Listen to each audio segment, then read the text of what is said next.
Right now, the redistricting process is underway in the state of Ohio. Both parties are hoping to pick up some seats in the U.S. House of Representatives. Now, we planned to air this story yesterday, but after the shooting death of Charlie Kirk, our team decided to hold off. The lawmaker interviews you're about to hear and see happened on Wednesday. With more, here's Columbus Bureau reporter Morgan Trow.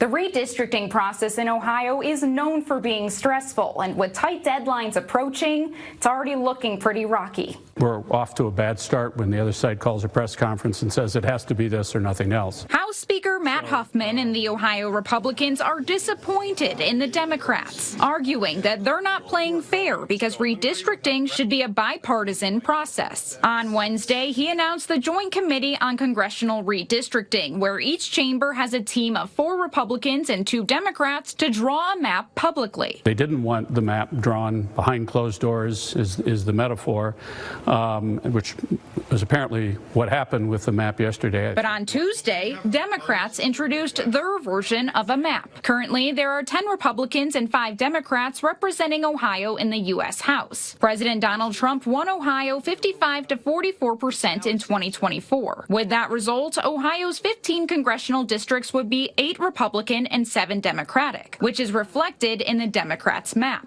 Our plan is the most fair proposal that either party has introduced in recent years. House Assistant Minority Leader Phil Robinson says that their proposed map is bipartisan and made with input from Ohioans. They're also worried since GOP leaders have already said they want a 12-3 or 13-2 Republican majority map. The Democratic caucus simply submitted in a public fashion to the portal a map. It's not our map, it's the voters' map. The Joint Committee has until the end of September to pass a map, or else the Ohio Redistricting Commission takes over. The commission is controlled by the GOP, including Huffman. When it comes to mistakes that you've made and what you've learned about redistricting, what are you going to take into this year's process? What's your caucus going to take?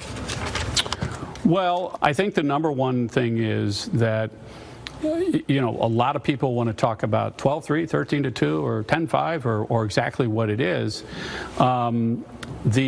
We have a process that the voters approved. Follow the process. Some Democrats are feeling cautiously optimistic since Huffman added that he won't be pressured by the White House to give Republicans more seats, as the Trump administration advocated for in Texas. The state of Ohio is a sovereign entity. I'm most interested in what residents of the state of Ohio have to say. I don't think the president's going to call Matt Huffman and say, here's what I want, or anything like that. The first redistricting meeting is set to take place on September 22nd, but Speaker Huffman says that he's not confident that the Republicans and the Democrats can work together to pass a bipartisan map by the end of September. At the Columbus Bureau, I'm Morgan Trow reporting.